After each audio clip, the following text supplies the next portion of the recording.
It's been a great opportunity for Reforest Our Future to work alongside with Penn State Beaver.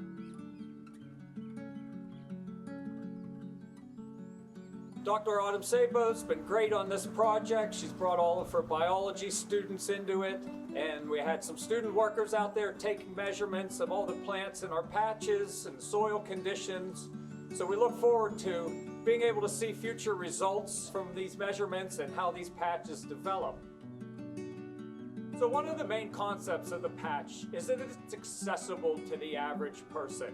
It's inexpensive, it's easy to install, it's simple to maintain. Many of us invest a lot of time and energy and money into maintaining our lawns, but it's not necessary. There are a lot of other great plants that you can have at home or at your businesses. To begin preparing a patch, the first part is finding a good spot. Trees can grow almost anywhere, but you want to think about if there's infrastructure that might be in the way as trees get bigger. So thinking about as the trees grow, not having them too close to buildings or power lines, that sort of thing. The first thing that we did was to edge the area. So we used a rope to decide on the outline of our patch, and they can be any shape. Once we did that, we used an edging tool to cut the grass. And then we put down painter's paper to kill the grass, along with mulch. We did that in the fall. So in the spring, we got plants from Tree Pittsburgh and from the Audubon Society in Western Pennsylvania. They're all native plants.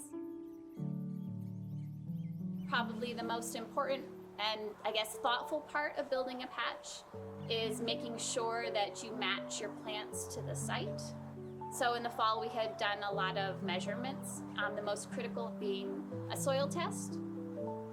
Across the 10 sites we have in Beaver County, the soils are between mildly acidic to mildly alkaline, so generally with a pH around 6. But if you have a site where it has very acidic soils, so low pHs, that would be a different suite of plants you would want to use there. So we have some with pretty flowers, some with food for wildlife and for people. We had wildflowers on up through trees that could grow really large and hopefully last a long time. We are hoping that we will see some long-term benefits in terms of wildlife habitat. Having a forest in comparison to a lawn is much better for carbon sequestration, which slows climate change. Probably the biggest benefit to the forest patches is just getting people to think about how they might use their property differently. So I'm hoping that these small forest patches are going to inspire people to plant small forest patches or much larger forest patches in their neighborhoods or at their homes or their organizations.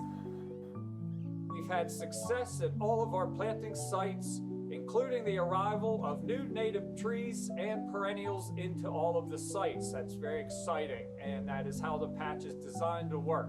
We managed to install 10 patches throughout this project and look forward to installing many more in the future. We want this to be available to everyone.